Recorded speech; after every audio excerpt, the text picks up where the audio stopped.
कान्हा, तू तो सबके मन की बात जानता है, सबके दुख हरता है।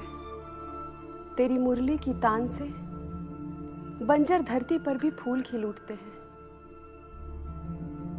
तेरी एक मुस्कान से रेगिस्तानों में भी झरने फूट पड़ते हैं। तो फिर तेरी इस पुजारन की गोद अभी तक सूनी क्यों है भगवान?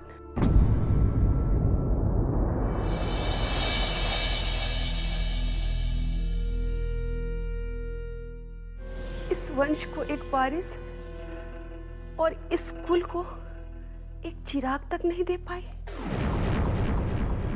भगवान, अगर मैंने कोई पाप किए हैं तो उन पापों की सजा इस परिवार को ना दे।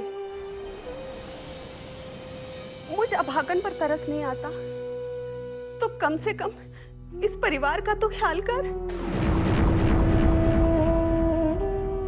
जो अपने इस वंश की शाख पर कोंपल फूटते हुए देखना चाहते हैं।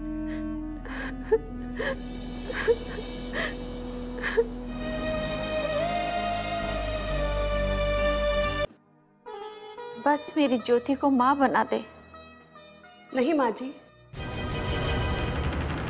भगवान से वो वरदान मत मांगिए जो वो चाहकर भी नहीं दे पाए। ज्योति, ये कैसी बातें कर रही हो? हाँ माँ जी, भगवान आपको पोती पोते तो दे सकते हैं, इस वंश को वारिस तो दे सकते हैं, पर मुझ अभागन को कभी मां बनने का सौभाग्य नहीं दे सकते। नहीं, ये कैसे हो सकता है? हाँ माँ जी, डॉक्टर ने साफ साफ कह दिया है कि अजय पिता तो बन सकते हैं, लेकिन मैं कभी मां नहीं बन पाऊंगी।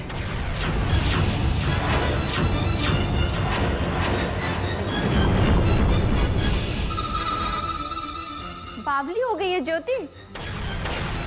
अगर तुम मां नहीं बन सकती तो हमें पोती पोता कौन देगा? वंश को वारिस कौन देगा? आपकी दूसरी बहू। दूसरी बहू? हाँ माँ जी, आप अजय की दूसरी शादी करा दीजिए। अरे तू सचमुच पागल हो गई है। डॉक्टर भी इंसान होते हैं, भगवान नहीं।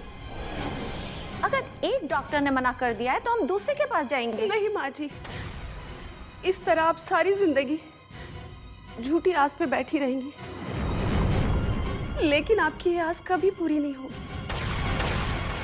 आप अजय की दूसरी शादी करा दीजिए। मुझे अजय की दूसरी शादी से कोई दुख नहीं है।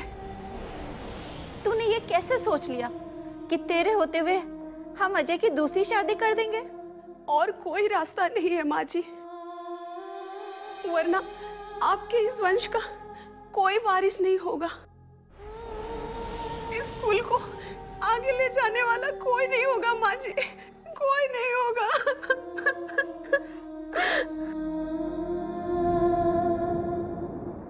ज्योति की कोख हरी नहीं हो सकती, कम से कम गोद तो भर जाएगी। धरती पर जब तक कोपल न फूटे उसे बंजर ही कहा जाता है। I am sorry Mrs Malhotra, आप कभी मां नहीं बन पाएंगी।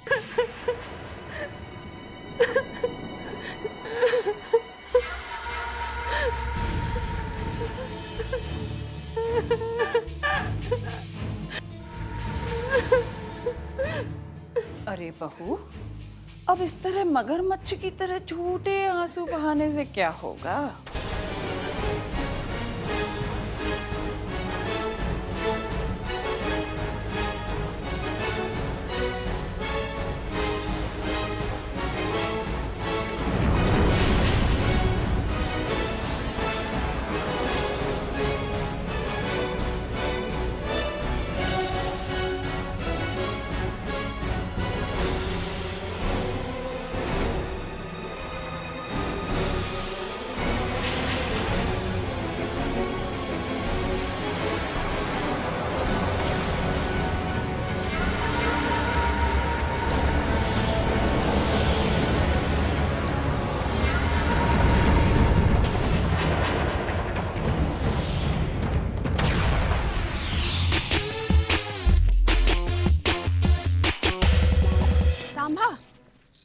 सांभा पता नहीं कहाँ चला गया।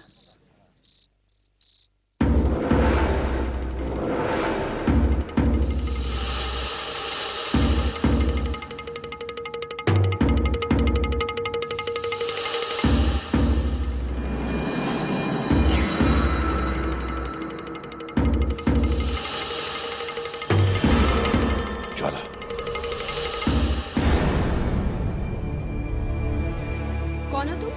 मैं जादूगर विकराल सेन और ये मेरा साथी बशीर। जादूगर? मुझे तो बचपन से ही जादू देखने का बहुत शौक था, थोड़ा जादू दिखाइए ना। मैं सड़कों पर जादू करने वाला जादूगर नहीं हूं। मैं विश्व को बुराइयों से बचाने वाला इंसान हूं। हाँ, थोड़ा बहुत जादू जानता हूं। ज्वाला, मुझे तुम्हारी आवश्यकता है। मेरी? हाँ। मेरी क्या आवश्यकता है आपको? विराटपुर में एक जादूगर है, जादूगर बाबा सरकार, और तुम्हें हमारे लिए उसे पकड़ना है जिंदा। हाँ, उसे पकड़ने के लिए हम तुम्हें 25,000 स्वर्ण की मुद्राएं देंगे। 25,000 स्वर्ण की मुद्राएं? लगता है आप अपने आप को ज्यादा समझदार और ज्वाला को बेवकूफ समझते हैं। मुझे पता है कि विराटपुर की महारानी ने 50,000 स्वर्ण मुद्राओं का इनाम रखा है बाबा सरकार को पकड़ने में, और आप चाहते हैं कि मैं सिर्फ 25,000 में आपके लिए उसे पकड़ के लाऊं, ताकि आप जाकर महारानी से 50,000 मुद्राएं ले आए। मैं एक फकीर हूँ, मुझे स्वर्ण मुद्राओं की जरूरत नहीं। वो 50,000 स्वर्ण मुद्राएं भी तुम्हें ही मिलेंगे, तुम्हारा इनाम।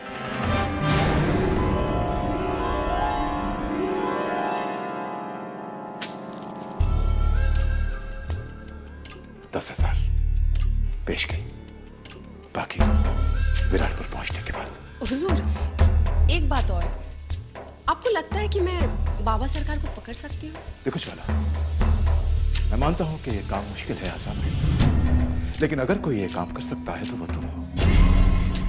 तुम्हारे अंदर वो शक्तियां हैं जो किसी और के अंदर नहीं। मेरे पास शक्तियां हैं? हाँ ज्वाला, यकीन ना हो तो आजमा के देख लो। सच्चे मन से सिर्फ 3 बार ओम का जाप करना, तुम्हारी शक्तियां तुम्हारे सामने आ जाएंगी। जरूर करके देखना, और मेरी इस बात पर जरूर गौर करना। ठीक है, मैं चलता हूं। जाने से पहले एक बात कहना चाहूंगा कि अगर तुम्हारा यह फैसला मेरे हक में हुआ तो विराटपुर ही नहीं बल्कि सारी दुनिया में कई मासूमों की जानें बच जाएंगी। और अगर मेरे हक में नहीं हुआ तब भी ये मुद्राएं तुम्हारी हैं, इन्हें लौटाने की कोई आवश्यकता नहीं।